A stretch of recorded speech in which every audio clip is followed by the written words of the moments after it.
Discuss करते हैं हम properties of EM waves in free space.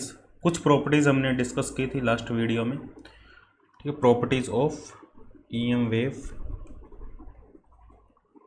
In free space, ठीक है। कुछ प्रॉपर्टीज थी जो हमने जो लास्ट लेक्चर था उसमें डिस्कस की थी। EM wave in free space की क्या क्या प्रॉपर्टी थी, वे तीनों आपस में म्यूचुअली परपेंडिकुलर होंगे, उसका वेव का सॉल्यूशन वगैरह और ये सब चीज़ें हमने, वेव क्या है उसके बारे में भी थोड़ा सा हमने डिस्कशन किया था, ठीक है। तो सबसे पहले हम यहाँ पे डिस्कस करते हैं एनर्जी डेंसिटी, ठीक है। एनर्जी डेंसिटी के बारे में, what is the energy density of EM wave in free space. मान लो फ्री स्पेस में किसी एक वॉल्यूम की हम बात करें, कोई एक फ्री स्पेस है हमारे पास, इसके अंदर एक वॉल्यूम V है।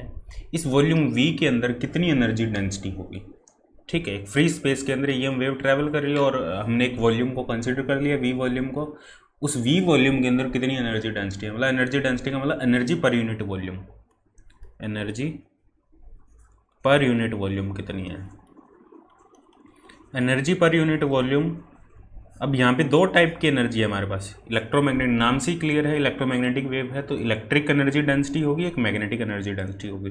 दो टाइप की एनर्जी डेंसिटी है, ठीक है। तो फर्स्ट हम डिस्कस करते हैं इलेक्ट्रिक एनर्जी डेंसिटी और आपस में उनमें रिलेशन भी देखेंगे, क्या दोनों एनर्जी डेंसिटी इक्वल होगी या दोनों एनर्जी डेंसिटी अनइक्वल होगी, क्या सीन होगा वो भी हम डिस्कस करेंगे, ठीक है।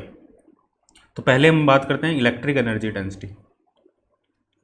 इलेक्ट्रिक एनर्जी डेंसिटी मतलब electric energy per unit volume कितनी है, इसको हम UE से लिख देते हैं और इसका जो फॉर्मूला है वो है half epsilon not E square. ये हमने पॉइंटिंग वेक्टर जब डिस्कस किया था तब डिस्कस किया था, जो इलेक्ट्रिक फील्ड के लिए जो एनर्जी डेंसिटी होगी वो होगी half epsilon not E square. और हमें टोटल इलेक्ट्रिक एनर्जी कैलकुलेट करनी है इस वॉल्यूम V के अंदर। टोटल जो इलेक्ट्रिक फील्ड के लिए जो एनर्जी है, टोटल इलेक्ट्रिक एनर्जी वो क्या होगी, इसको इंटीग्रेट कर देंगे वॉल्यूम के रिस्पेक्ट में, all space for all space, जितना हम वॉल्यूम कंसीडर कर रहे हैं फॉर ऑल स्पेस के लिए। ऑल स्पेस मतलब यदि हम कंप्लीट स्पेस की बात करें, ठीक है, कंप्लीट स्पेस में जो टोटल कितनी एनर्जी है। यदि हम स्मॉल पोर्शन की बात करें, स्मॉल पोर्शन में मतलब कितनी, इस यदि हम इस ऑल स्पेस, हमारा ये ऑल स्पेस है, ये हमारा कंप्लीट स्पेस है, ठीक है। तो इस कंप्लीट स्पेस में हमारे पास कितनी इलेक्ट्रिक एनर्जी है, वो हमारे पास होगी टोटल इलेक्ट्रिक एनर्जी, ठीक। और ये हमारे पास है इलेक्ट्रिक एनर्जी डेंसिटी। और मैग्नेटिक एनर्जी डेंसिटी क्या है, मैग्नेटिक एनर्जी डेंसिटी ये भी हमने डिस्कस किया, मैग्नेटिक एनर्जी डेंसिटी सिमिलरली जैसा हमने इसमें डिस्कस किया। Magnetic energy density half mu naught H square भी लिख सकते हैं, और फ्री स्पेस के लिए हमें पता है B equal to mu naught H होता है, तो H को हम लिख सकते हैं B बाई म्यू नॉट, तो ये लिख सकते हैं हम half mu naught B square by mu not square, एक म्यू नॉट से एक म्यू नॉट कैंसिल हो जाएगा, तो B square by 2 mu not.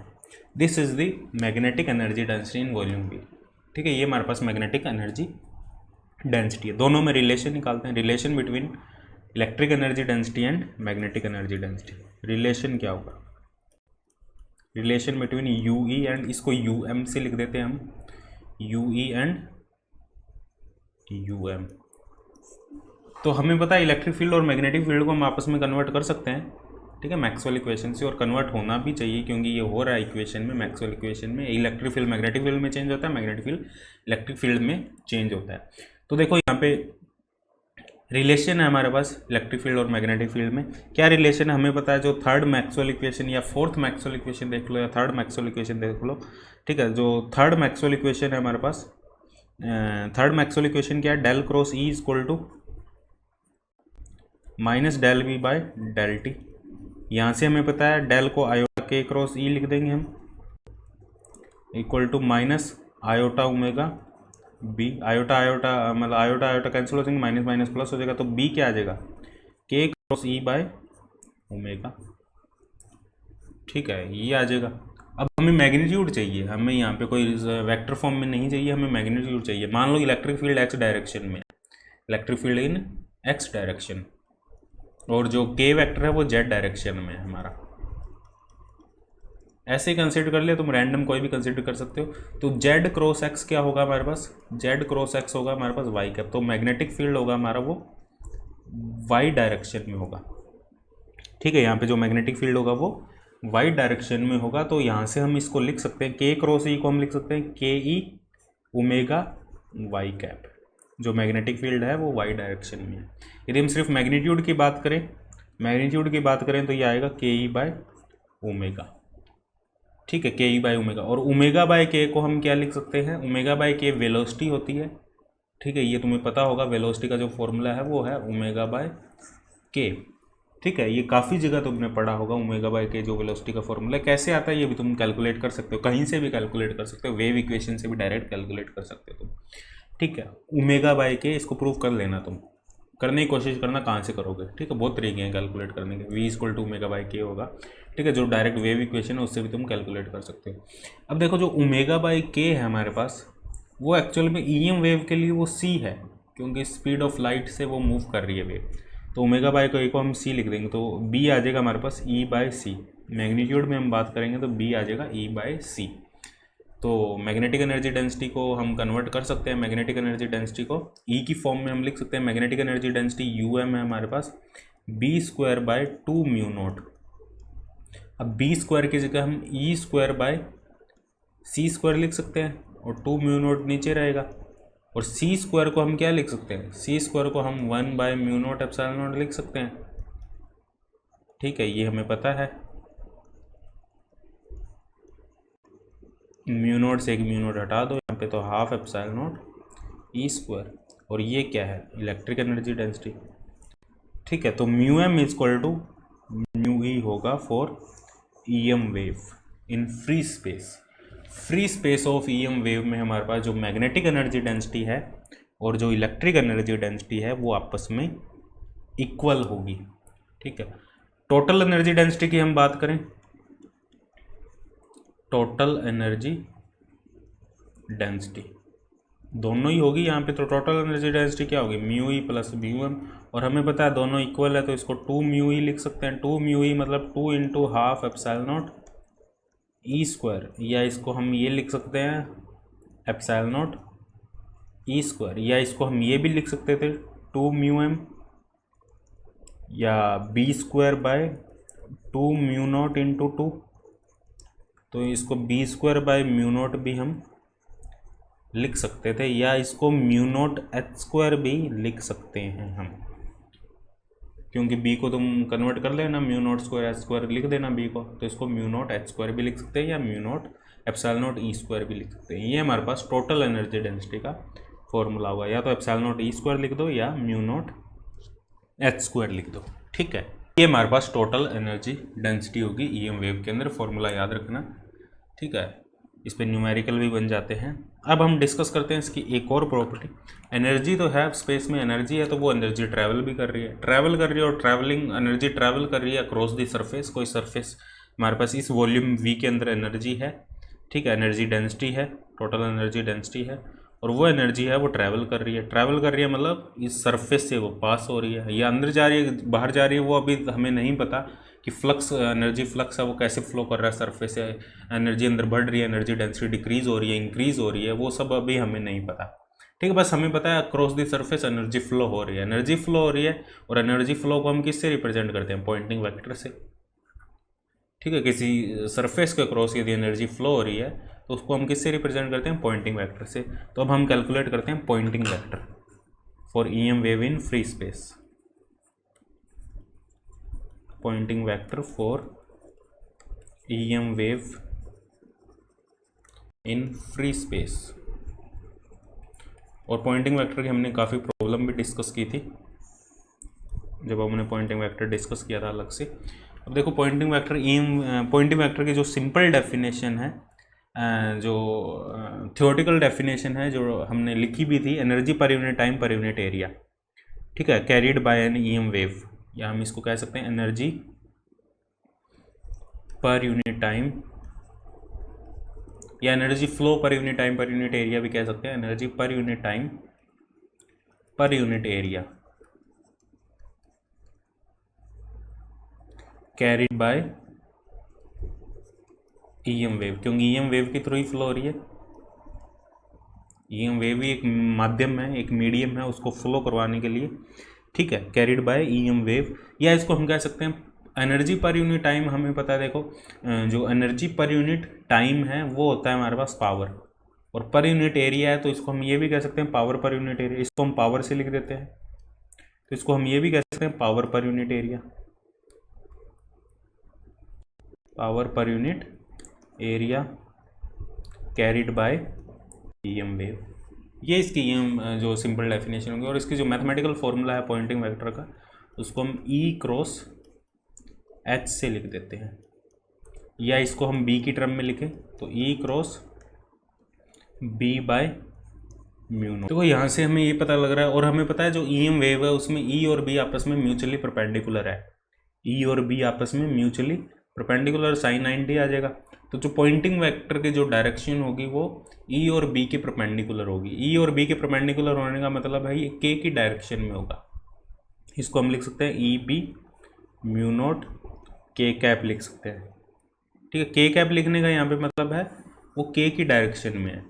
ये हमने ईएम वेव में देखा है, ई और बी आपस में परपेंडिकुलर है और इनके जो डायरेक्शन है वो जो पॉइंट जो हमारा वेक्टर है प्रोपगेशन वेक्टर है उसकी डायरेक्शन में होगा। तो इसको हम लिख सकते हैं E B by mu not k cap, ठीक है। तो हमें पता है जो बी है और ई में एक रिलेशन है, B equal to E by C for EM wave in free space. तो एस क्या आ जाएगा हमारे पास,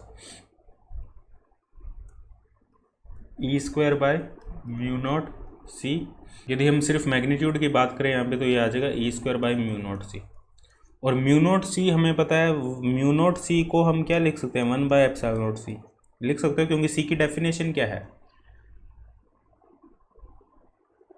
सी की डेफिनेशन क्या है, सी स्क्वायर की डेफिनेशन क्या है, 1 by mu naught epsilon not, ठीक है। ये सी स्क्वायर की डेफिनेशन है, तो इसको सी इंटू सी लिख सकते हो, C into C 1 by mu naught epsilon not.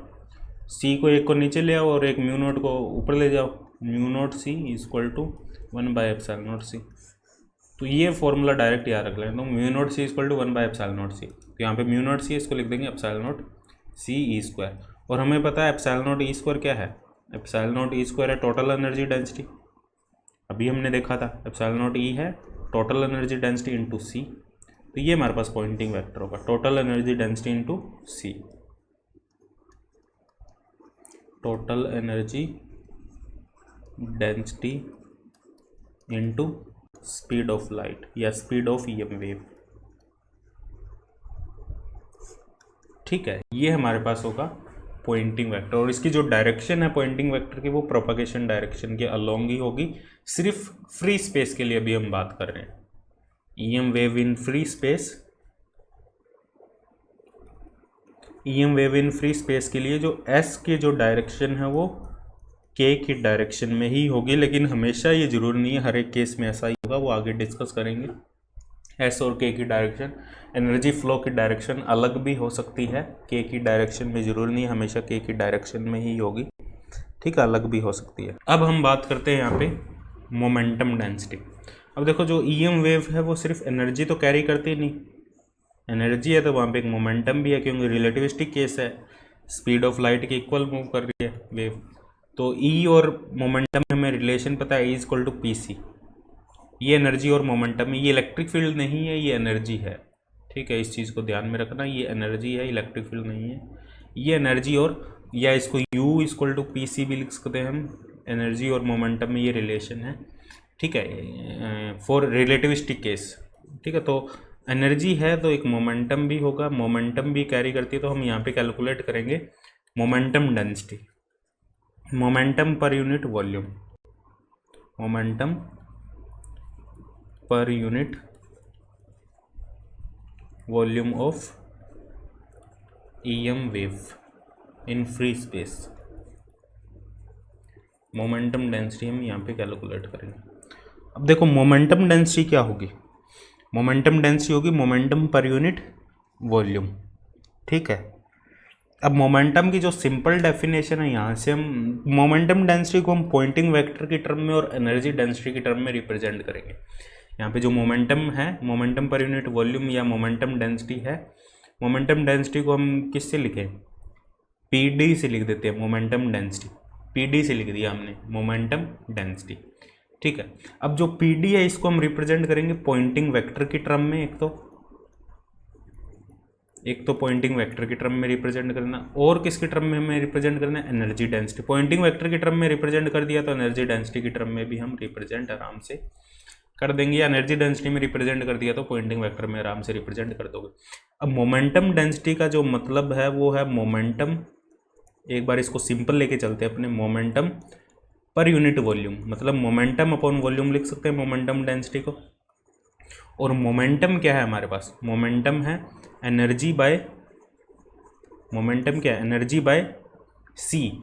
Momentum क्या है, ई बाय सी है ना फॉर्मूला। मोमेंटम क्या है, energy by C into volume. ठीक है, ये हमारे पास मोमेंटम डेंसिटी होगी। और हमें पता है जो पॉइंटिंग वेक्टर है, पॉइंटिंग वेक्टर की क्या डेफिनेशन है, पॉइंटिंग वेक्टर की डेफिनेशन देखो, एस की definition, simple definition, energy, word में लिखो तो ज़्यादा अच्छा है क्योंकि वो सिंबल्स में तुम कंफ्यूज हो जाओगे। Energy per unit time per unit area. तो एनर्जी को क्या हम ये लिख सकते हैं, एनर्जी को क्या ये लिखते हैं, S into Poynting vector into time into area, ये लिख सकते हैं एनर्जी को। एनर्जी की वैल्यू यहाँ पुट कर दो, pointing vector into time into area upon C into volume. अब तुम्हें पता है वॉल्यूम और एरिया को जब कैंसिल करेंगे तो यहाँ पे एक डिस्टेंस बचेगी, डिस्टेंस पर यूनिट टाइम को तुम वेलोसिटी लिख सकते हो, और वो जो वेलोसिटी है वो सी वेलोसिटी है क्योंकि हम वैक्यूम की बात कर रहे हैं। ठीक है, तो इसको लिख देंगे एस बाय सी स्क्वायर। तो ये हमारे पास मोमेंटम डेंसिटी होगी, S by C square. Poynting vector की टर्म में हमने मोमेंटम डेंसिटी का फॉर्मूला लिख लिया, और इसकी जो सी स्क्वायर को हम क्या लिख सकते हैं, mu naught epsilon not S, और ये एस की डायरेक्शन में ही होगी मोमेंटम डेंसिटी, जिस डायरेक्शन में पॉइंटिंग वेक्टर है, जिस डायरेक्शन में एनर्जी ट्रैवल कर रही है उसी डायरेक्शन में हमारी मोमेंटम डेंसिटी होगी, मोमेंटम पर यूनिट वॉल्यूम। अब एस के टर्म में लिख दिया तो एस हमें पता है, पॉइंटिंग वेक्टर हमें पता है U into C, energy density into C, total energy density. U यहाँ पे टोटल एनर्जी डेंसिटी को रिप्रेजेंट करता है, टोटल एनर्जी डेंसिटी। तो एस को लिख देंगे, एस बाई सी स्क्वायर था ना, एस को लिख देंगे U into C upon C square, तो ये आ जाएगा यू बाई सी। अब यू हमें पता है energy density, total energy density को एप्सिलॉन नॉट ई स्क्वायर भी लिख सकते हैं हम, या म्यू नॉट एच स्क्वायर भी लिख सकते हैं, टोटल एनर्जी डेंसिटी। ठीक है, जो सम करेंगे हम टोटल एनर्जी डेंसिटी का दोनों का, वो सम क्या रहा, क्योंकि दोनों सेम एनर्जी डेंसिटी तो वो हाफ हाफ थी, तो हाफ हाफ वो 1 हो गई थी, इसलिए समझ आ रही है बात। यहाँ पे देखो एनर्जी डेंसिटी को, टोटल एनर्जी डेंसिटी को हमने क्या लिखा था, ये रहा देखो, ये टोटल एनर्जी डेंसिटी थी हमारे पास। ठीक है, क्लियर है इतना। तो ये हमारे पास मोमेंटम डेंसिटी हो जाएगी। अब मोमेंटम डेंसिटी का यहाँ पे जो तुम्हें फॉर्मूला या डायरेक्ट याद रखना चाहते हो वो एस बाई सी स्क्वायर याद रख लेना, या यू बाई सी याद रख लेना, और इसकी डायरेक्शन सेम वही होगी जो पॉइंटिंग वेक्टर की हमारी डायरेक्शन है। This is called the electromagnetic momentum density, इसे हम कहेंगे electromagnetic momentum density, electromagnetic momentum density. अब हम बात करते हैं यहाँ पे जो भी हमने अभी तक क्वांटिटी डिस्कस की है उनका सभी का एवरेज लेके देखते हैं। ठीक है, एवरेज वैल्यू, पहले किसका एवरेज ले, average value of Poynting vector, या एनर्जी डेंसिटी का भी हम एवरेज ले सकते हैं। पहले एनर्जी डेंसिटी का ले लेते हैं, average value of energy density.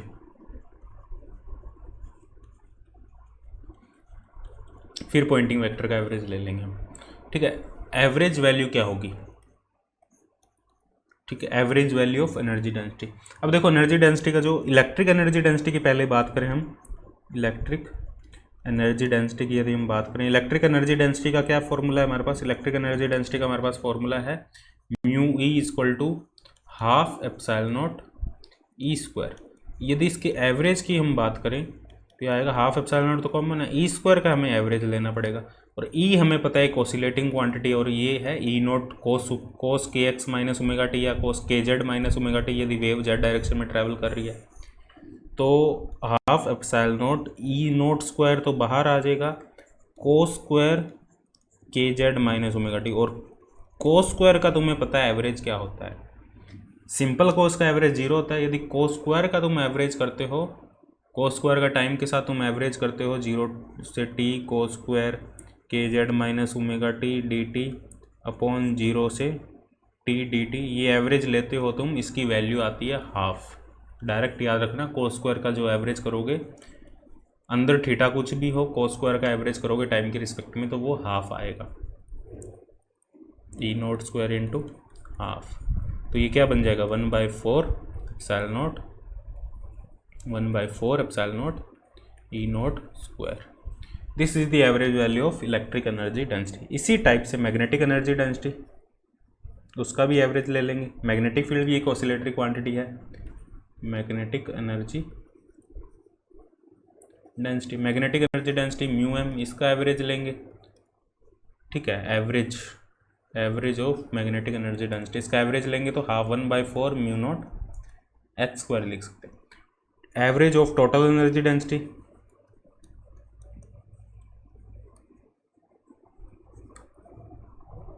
Total energy density mu, इसका एवरेज लेंगे। टोटल एनर्जी डेंसिटी हाफ तो था नहीं, एप्सिलॉन नॉट ई स्क्वायर था, एप्सिलॉन नॉट ई स्क्वायर था, तो ई स्क्वायर का एवरेज ई naught square into cos square omega T, तो ये आ जाएगा half epsilon not E naught square. ये हमारे पास है average of total energy density. तो ये हमारे पास एवरेज वैल्यूज होगी। अब हम बात करते हैं average of Poynting vector. Average of Poynting vector, Poynting vector हमें पता है क्या है, Poynting vector S equal to energy density के फॉर्म में बात करें तो S equal to U C, तो इसका एवरेज लेंगे तो यू का एवरेज इंटू सी, यू का एवरेज हमें पता है half epsilon not E square. ठीक है, ये हमारे पास पॉइंटिंग वेक्टर का एवरेज होगा। पॉइंटिंग वेक्टर का एवरेज मतलब average energy per unit time per unit area. Poynting vector का एवरेज का मतलब है average energy per unit time per unit area. और ये जो डेफिनेशन है ये है इंटेंसिटी की डेफिनेशन, ये याद रखना, ये इंटेंसिटी है। तो average of Poynting vector intensity को रिप्रेजेंट करता है, इस चीज़ को याद रखना, मोस्ट इंपॉर्टेंट है। ये डायरेक्ट क्वेश्चन बनेगा तुम्हारे, न्यूमेरिकल बनता है तो। ठीक है, तुम्हें इंटेंसिटी पूछी जाए तो तुम्हें पॉइंटिंग वेक्टर का यहाँ पे एवरेज लेना है, और एवरेज ऑफ पॉइंटिंग वेक्टर हमें पता है half epsilon not E square into C. ठीक है, अब हमारे पास कौन सी क्वांटिटी बचेगी, मोमेंटम डेंसिटी। मोमेंटम डेंसिटी का यदि हम एवरेज लें,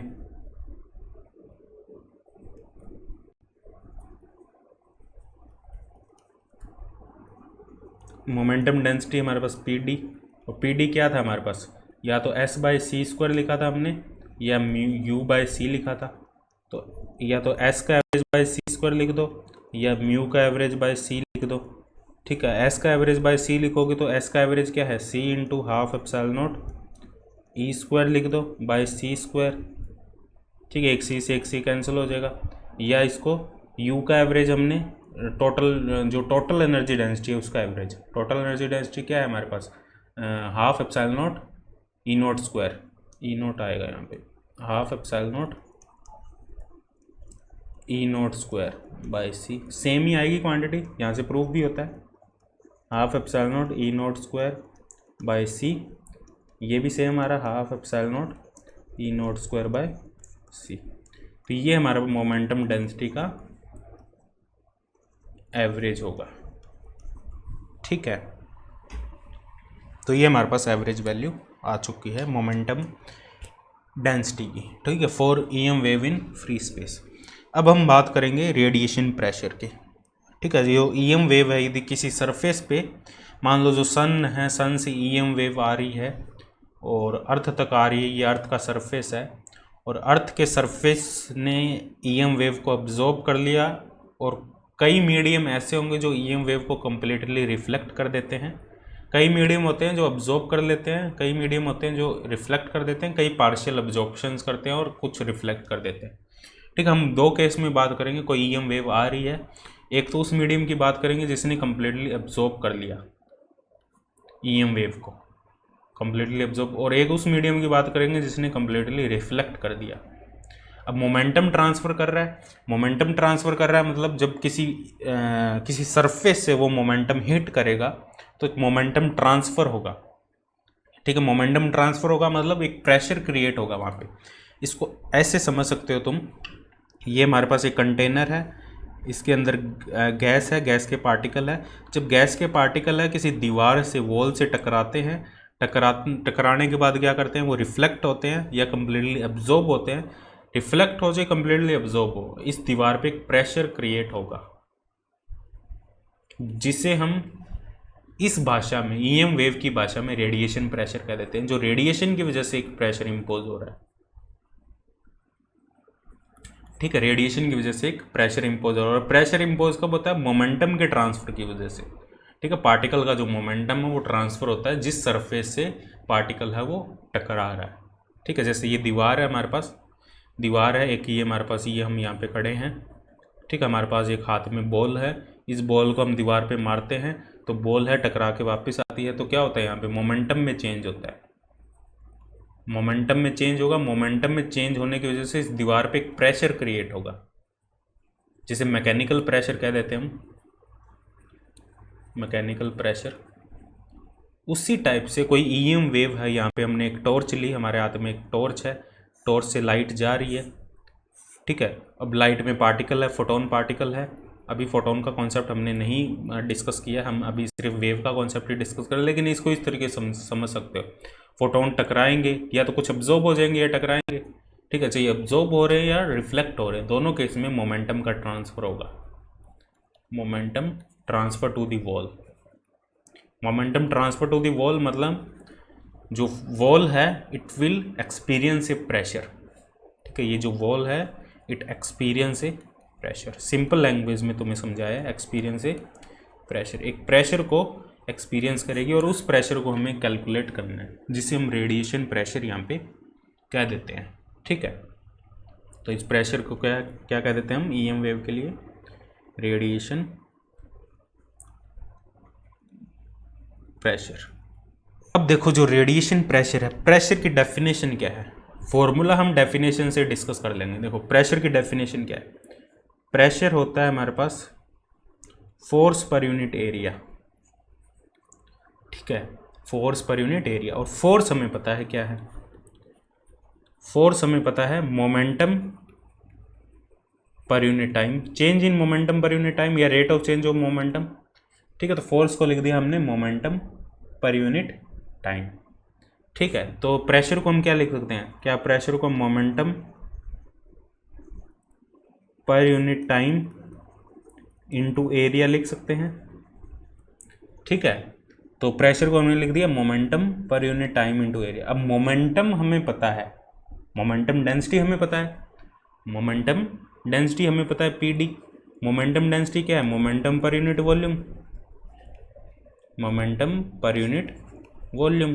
तो मोमेंटम क्या आ जाएगा, पीडी इंटू, देखो ऐसे ही किया करो किसी भी प्रॉब्लम को, जब इस टाइप की प्रॉब्लम आ जाए ना, तुम्हें कोई रिलेशन बनाना हो तो उसको लैंग्वेज में लिख लो बस, क्योंकि तुम सिंबल से कंफ्यूज हो जाओगे। मोमेंटम क्या है, पीडी इंटू वॉल्यूम। अब मोमेंटम को लिख दो यहाँ पे, PD into momentum density into volume upon time into area. अब देखो यहाँ पे क्या है, मोमेंटम डेंसिटी हमें पता है पॉइंटिंग वेक्टर की टर्म में, अभी हमने कैलकुलेट किया मोमेंटम डेंसिटी। मोमेंटम डेंसिटी हमारे पास पॉइंटिंग वेक्टर की टर्म में एस बाई सी स्क्वायर लिख लो, या एनर्जी डेंसिटी की टर्म में यू बाई सी लिख लो। इसको मोमेंटम डेंसिटी को हमने लिख दिया S by C square into volume, और एरिया से वॉल्यूम कैंसिल होगा तो ऊपर क्या बचेगी, distance upon time. Distance upon time को क्या लिख सकते हैं, देखो भाई डिस्टेंस अपॉन टाइम को क्या लिख सकते हैं, डिस्टेंस अपॉन टाइम को वेलोसिटी, सी से एक सी कैंसिल कर दो, एस बाई सी। ठीक है, या इसको हम डायरेक्ट यू भी लिख सकते हैं, क्योंकि यदि हम पीडी को एनर्जी डेंसिटी की टर्म में बात करें, एनर्जी डेंसिटी की टर्म में कैसे लिखेंगे, देखो पीडी को यहाँ से हम देख लेते हैं, पीडी को एनर्जी डेंसिटी की टर्म में कैसे लिखेंगे, U by C into distance upon time C, C से सी कैंसिल हो जाएगा तो एनर्जी डेंसिटी, या इसको यू से लिख देते हैं। तो जो प्रेशर है हमारे पास, जो प्रेशर है वो टोटल एनर्जी डेंसिटी के इक्वल है या एस बाय सी के इक्वल है। ठीक है, जो प्रेशर क्रिएट हो रहा है किसी सरफेस पे जहाँ पे जो वेव है वो कंप्लीटली एब्जॉर्ब हो रही है। ठीक है, यहाँ पे कंप्लीट एब्जॉर्प्शन हो रहा है, this case is for complete absorption, कोई भी लॉस नहीं हो रहा, जो कंप्लीट रेडिएशन है वो सरफेस एब्जॉर्ब कर रहा है उसको, टोटल एनर्जी डेंसिटी को सरफेस एब्जॉर्ब कर रहा है, तो हमारे पास ये प्रेशर होगा। ठीक है, ये प्रेशर होगा। अब एवरेज प्रेशर निकालना है, प्रेशर के लिए मैं कोई सिंबल यूज़ नहीं कर रहा, फी में फिर वो कंफ्यूज हो जाओगे तुम अपने हिसाब से कोई भी सिंबल लिख लेना। तो एवरेज प्रेशर की बात करें तो average energy density upon C लिख लो, sorry average pointing vector upon C लिख लो, या एवरेज एनर्जी डेंसिटी लिख लो, या इसको आई बाई सी भी लिख सकते हैं, इंटेंसिटी अपॉन सी। ठीक है, ऐसे भी हम इसको रिप्रेजेंट कर सकते हैं। यदि कंप्लीटली रिफ्लेक्टिंग सरफेस है, ये दो फॉर्मूले बहुत इंपॉर्टेंट फॉर्मूले, मोस्ट इंपॉर्टेंट फॉर्मूले हैं, तुम्हें डायरेक्ट याद रखने हैं। छोटे मोटे एग्जाम नेट में चाहिए इतना छोटा क्वेश्चन ना बने, लेकिन जो भी छोटे मोटे एग्जाम होते हैं पीएचडी से रिलेटेड या कोई और गेट के एग्ज़ाम में पूछ सकते हैं, गेट के एग्ज़ाम में, और मतलब जो भी और तुम किसी भी कंपटीशन के लिए दोगे एग्ज़ाम, फिजिक्स का जो कंपटीशन होगा असिस्टेंट प्रोफेसर का किसी भी स्टेट लेवल पे, तो उसमें डायरेक्ट ऐसे फॉर्मूले डायरेक्ट क्वेश्चन बनता है। कंप्लीटली रिफ्लेक्टिंग सरफेस के लिए, ये ब्लैक बॉडी में भी हम ऐसा प्रूफ करते हैं। ठीक है, तुम्हें याद होगा, कंप्लीटली रिफ्लेक्टिंग सरफेस के लिए, कंप्लीटली रिफ्लेक्टिंग सरफेस के लिए ये 2 टाइम हो जाएगा, या 2I/c लिख देंगे इसको, क्योंकि वहाँ पे मोमेंटम है वो डबल ट्रांसफर होगा। जब रिफ्लेक्ट करके आ रहा है तो तुमने देखा होगा कोई पार्टिकल है mv मोमेंटम से मूव कर रहा है और रिफ्लेक्ट वापस उसी वेलोसिटी से वापस आ रहा है, तो मोमेंटम ट्रांसफर कितना हुआ, 2mv। ठीक है, जब कोई पार्टिकल है mv मोमेंटम से ट्रैवल कर रहा था और वापस रिफ्लेक्ट होकर आया दीवार से, और सेम mv मोमेंटम से ट्रैवल कर रहा है, कंप्लीटली रिफ्लेक्ट हो रहा है, कोई एब्जॉर्प्शन नहीं हो रहा, तो यहाँ पे जो मोमेंटम का ट्रांसफर हुआ वो कितना हुआ, 2mv, डबल मोमेंटम का ट्रांसफर हुआ। यदि कंप्लीटली एब्जॉर्ब हो जाता है तो वो सिंगल मोमेंटम में ट्रांसफर हुआ, लेकिन रिफ्लेक्ट होता है तो डबल मोमेंटम का ट्रांसफर होगा। इस चीज़ का हमेशा ध्यान रखना, इसलिए 2I/c। ठीक है, इसको 2I/c या 2u लिख सकते हैं डायरेक्ट, या 2 एवरेज में लिखना है तो ये लिख देंगे डायरेक्ट। ठीक है, बात क्लियर है यहाँ पे। तो ये हमारे पास है रेडिएशन प्रेशर का फॉर्मूला। ठीक है, तो ये है EM wave in free space. जो नेक्स्ट लेक्चर होगा उसमें हम डिस्कस करेंगे EM wave in dielectric medium. ठीक है, फिर उसके बाद हम क्वेश्चन डिस्कस करेंगे, फिर बाद में हम आएंगे EM wave in conducting medium और प्लाज्मा मीडियम, जो भी है हमारे पास। ठीक है, टॉपिक उस पर हम बाद में आएंगे। ठीक।